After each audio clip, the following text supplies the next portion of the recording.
Mes chers compatriotes, vous avez suivi toutes les attaques qui sont dirigées contre le candidat numéro 17, par qui Dieu, après avoir renversé tous les mauvais fondements qui ont été posés, va faire reposer le Congo sur la montagne, comme il fit reposer l'arche au 17e jour sur la montagne. Le Congo va entrer dans un temps de repos.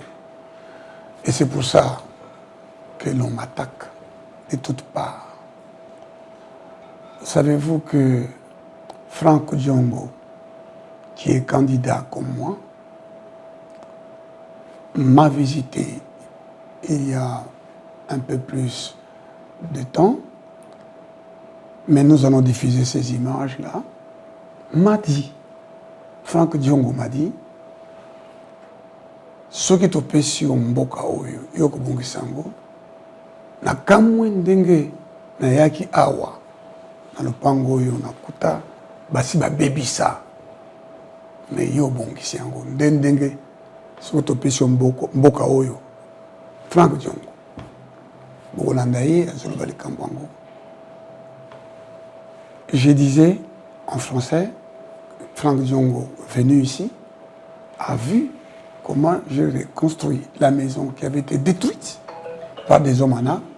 Il me dit, pasteur, si on te confie ce pays, tu vas le reconstruire. Il parlait vrai et il était sincère. Je voudrais demander au président de la République sortant et à toutes les autorités du pays de protéger les candidats. Protégez-nous. Depuis que la liste provisoire est publiée, avant même qu'elle ne soit publiée, depuis que nous sommes allés déposer nos candidatures, nos vies sont en danger.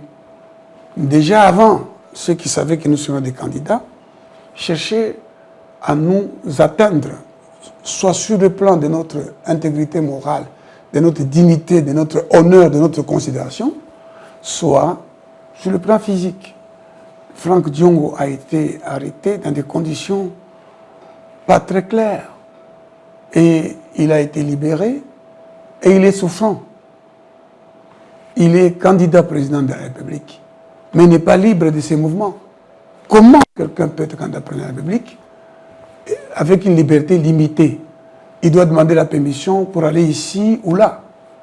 Je demande que l'on classe les dossiers de Franck Diongo, qu'on mette fin à cette interdiction, que Franck Diongo non seulement soit libre de se mouvoir comme les autres candidats. Les autres candidats sont en train d'aller en province, ils font la tournée, ils l'ont fait avant d'être candidats, ils le font après avoir déposé les candidatures, mais Franck Diongo ne peut pas bouger parce qu'on l'a mis à liberté provisoire, après une arrestation irrégulière, illégale, et une détention tout à fait illégale. Et aujourd'hui, il dépose sa candidature, mais on maintient cette liberté provisoire. J'ai pris les autorités. Je demande au nom de la démocratie, au nom de l'état de droit, au nom de la liberté démocratique, au nom du respect des droits de l'homme que prend notre Constitution, je demande que M. Franck Diongo soit libre et que les autorités judiciaires qui ont les dossiers écoutent notre appel, les autorités politiques qui les dirigent leur donnent les instructions pour dire M. Franck Diongo étant candidat est libre de circuler dans l'ensemble du pays, sur tout le territoire congolais et même en dehors du territoire, librement, pour se faire soigner notamment, mais aussi pour prendre les contacts qu'il veut pour sa candidature. Voilà, suivez-les dans les éléments qui suivent sur notre chaîne, l'Église de la Gombe, mais aussi dans les réseaux sociaux où on vous fera parvenir toutes les images de sa visite ici et sa déclaration phare, Théodore Ngoï reconstruira le pays qui a été détruit.